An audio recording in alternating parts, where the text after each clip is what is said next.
27-year-old Michalina Lewandowska was surprised when she got a text message from her on-again, off-again boyfriend, 27-year-old Marcin Kasperzak. The pair had actually previously been engaged and had a 3-year-old son together, but they just could never seem to make it work for longer than a couple of months at a time. In the text message, Marcin was asking Michalina if he could take her shopping. Michalina didn't have plans that day, and so she said yes. A little while later, Marcin showed up and Michalina opened the door. Marcin came inside, and then as soon as the door shut behind him, he tased Michalina, he jumped on top of her, and then he bound and gagged her. Marcin opened the front door and waved down to his car, and one of his friends named Patrick came out and walked up to the house and came inside. And then Patrick and Marcin worked together to cram Michalina into this small, rugged cardboard box, and then once she was forced inside of there, they closed it up and then put it into Marcin's trunk and drove off. Once they reached the outskirts of town, they parked in a parking lot right next to this huge forest. And from there, they took the box and 2 shovels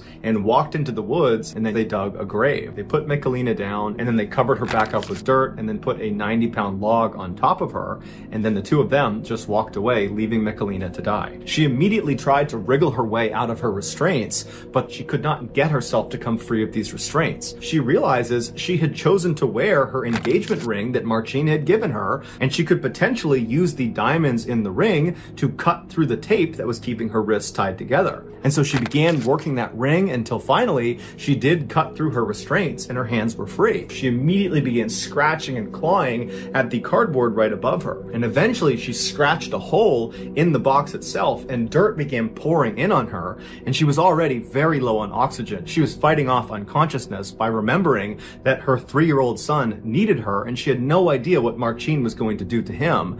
And so she just kept on digging and fighting as the dirt's coming in on her and she's struggling to breathe. And then finally she pokes all the way through and she can see sunlight and fresh air comes into the hole. She can breathe again. And then with this huge surge of adrenaline, she forces herself and manages to push all the way up through this hole until she's standing in her grave. And from there, she pulls herself up and out of the dirt and she runs towards the road where she flags down a motorist, and the motorist would call police and then wait with her until they arrived. After Marcin was arrested, the story came out that he had heard a rumor that Michalina was going to be leaving him and going back to Poland with their son, and he didn't want that, so he had decided he was going to kill her. Marcin was found guilty of attempted murder and sentenced to 20 years in prison, and Patrick was found guilty of kidnapping and sentenced to 4.5 years in prison.